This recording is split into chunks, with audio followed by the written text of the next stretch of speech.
started out the day today down at the marina, and I thought I was going to talk about solar, but I think it's such a bigger picture in terms of solar and renewable energy. I was down there and watching the kids play lacrosse, and looked out on the river, and there's sailboats, and there's guys kiting, and we watched a bald eagle fly by.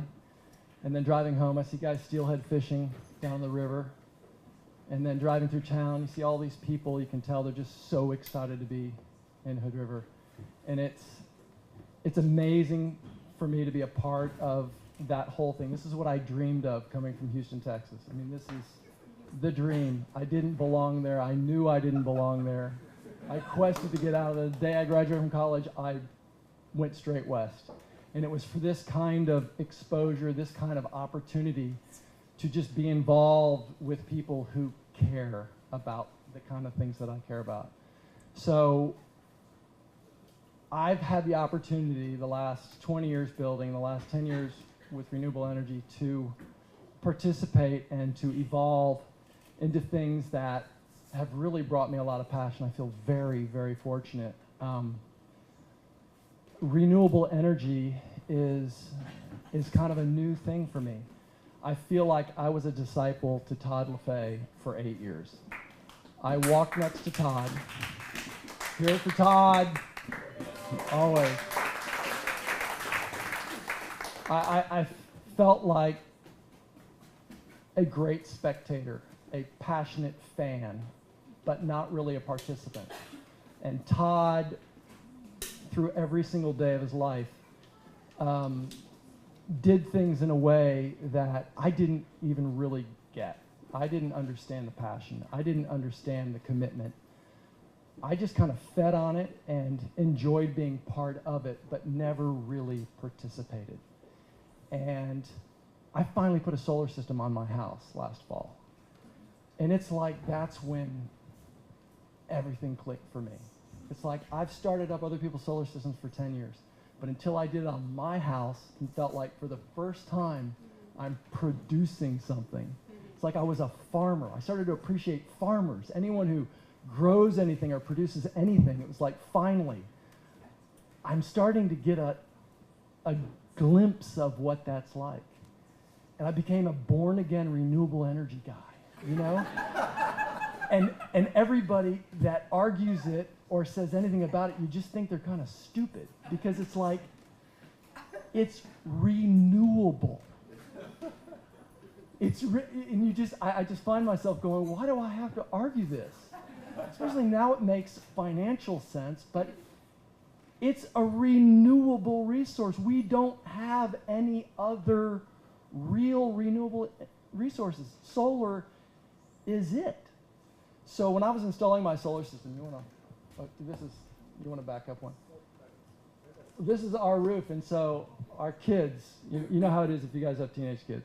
2 14-year-olds, and they're helping me. Just getting them up on the roof is just an act of God to help.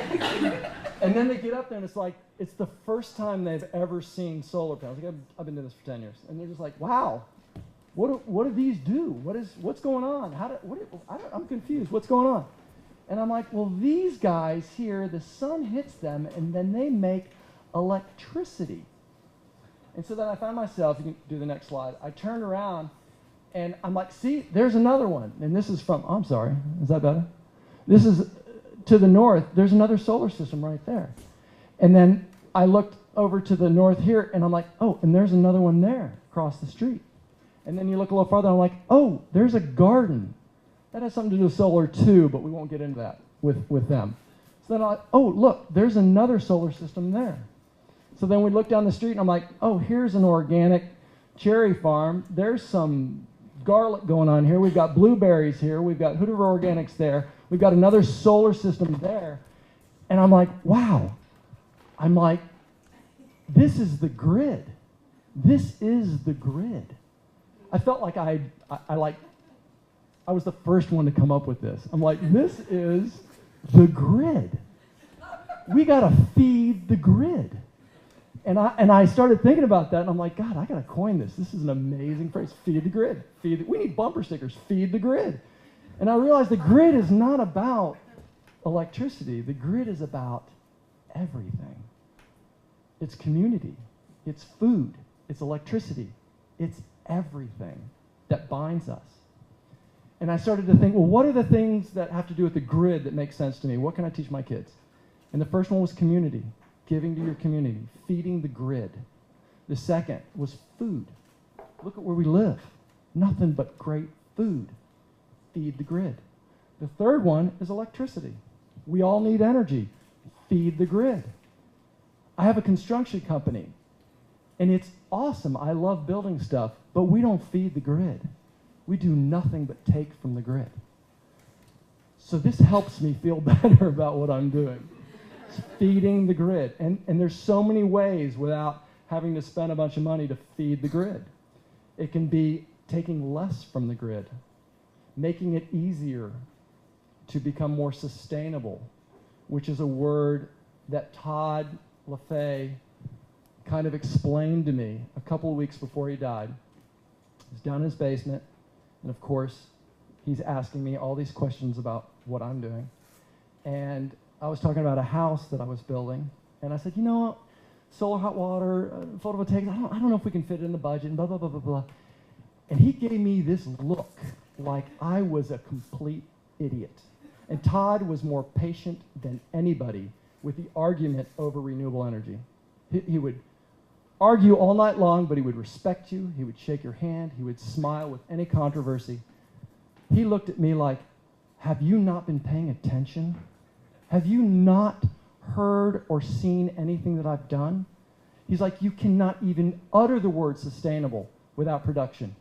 You can't even use it. It is not, you can work towards sustainability, but unless you plan on producing, feeding the grid somehow, some way, you're never going to be sustainable. And I was like, oh my God, what an idiot. And that was like 2 years ago. So I feel like I'm being given this opportunity to teach people, especially the kids, the younger generation that are going to take on all of this that this group has started and be the stewards that we need them to be to sustain what's been started. And I think that it's absolutely critical that we figure out a way to relate to them, and we've got enough physical examples in our valley. And one more quick story that shaped me, humbled me. I have this friend, Melissa McDowell. She bought a Prius, and I remember going, what are you doing? That car doesn't make any sense at all. And granted, I'm a guy who's never spent more than $10,000 in a car. Any car that's new doesn't make sense. But the Prius, I'm like, it doesn't make sense. You're spending all this money for this electric car that'll never pay. It doesn't make any sense. I got the look like, you're a complete idiot, again. And she said, I want to be a part of the change. I was like, wow. So we feed the grid, and we teach our kids to be part of the change. Thank you.